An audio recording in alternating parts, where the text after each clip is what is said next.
อย่างจีดพาวเมอร์ลักกี้อัจฉริยะนักประดิษฐ์แห่งยุคซึ่งก้าวขึ้นเป็นพ่อค้าอาวุธรายใหญ่ของโลกด้วยวัยเพียง33ปียืนพรีเซนต์ขายขีปนาวุธร่อน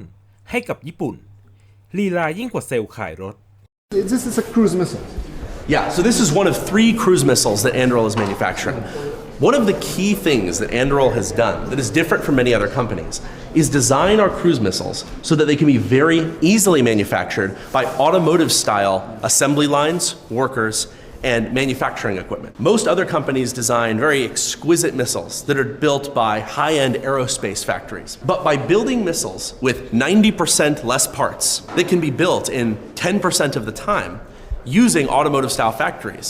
it means that a country can make all of its automotive factories into part of its deterrent strategy. Remember that during World War II, for example, the United States and Japan both used their peacetime factories that were making automobiles, motorcycles, and they pivoted them to wartime use. But it took time to design weapon systems that could be made in that way. We're doing it before any potential conflict. It can be launched from the ground or from the air or from sea. Actually, we recently showed it doing a ground launch that we paid for that demonstration ourselves. But you can also launch these out of, for example, cargo aircraft. I can put them into a dispenser so that even airplanes that aren't military aircraft, I can load this in and I can push them out the side of the aircraft and then the dispenser goes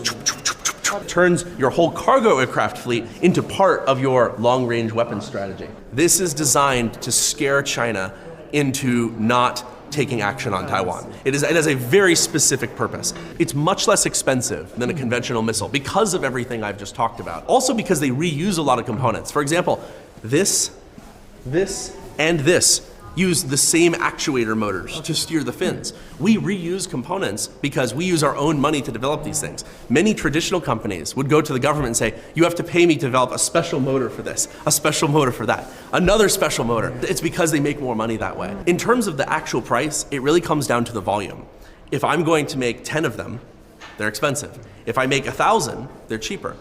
But if I can mass produce them in large quantities, they actually become so cheap that it's cheaper to make 100,000 of this than only 1,000 of existing missiles. Think about this in a rational sense. Why should a missile cost more than a car? A car is much more material. It has even higher reliability requirements. It has human lives that it has to protect in it. There's not that much material. It's not that complex technology. The reason that weapons are expensive is just the small scale. It's just a small scale. So if we design for large-scale automotive-style factories, the price can come way down. I should be able to buy a whole bunch of these for less than a budget compact car. สำหรับประวัติความเป็นมาของนายพาวเมอร์ลักกี้นั้นถึงแม้ว่าตอนนี้เขาจะมีชื่อเสียงอย่างมากในวงการอุตสาหกรรมการป้องกันประเทศแต่ความจริงแล้วจุดเริ่มต้นของชายคนนี้มาจากการประดิษฐ์แว่น VR ชื่อว่า Oculus Rift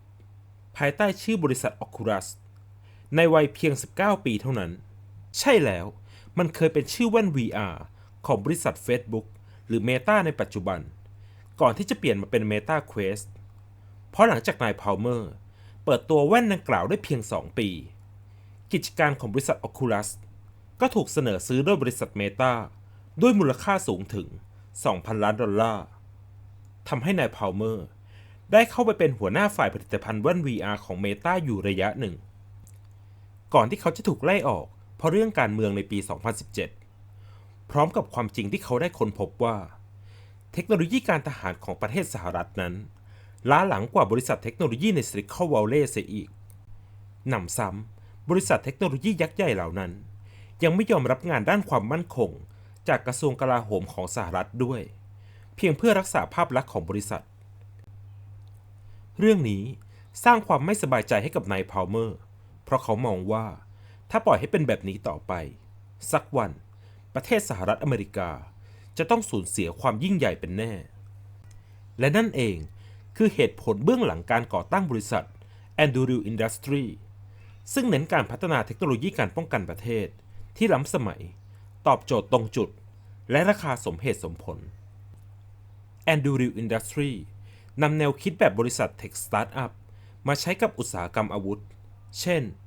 การสร้างโดรนตรวจการอัตโนมัติระบบป้องกันชายแดนและระบบซอฟต์แวร์ช่วยรบปัจจุบัน Anduril Industry เป็นคู่สัญญาสำคัญของรัฐบาลสหรัฐและชาติพันธมิตรโดยมีมูลค่าบริษัทอยู่ที่ 30,000 ล้านดอลลาร์สหรัฐหรือประมาณ 1 ล้านล้านบาทเพิ่มขึ้นเกือบ 3 เท่าตัวจากปี 2024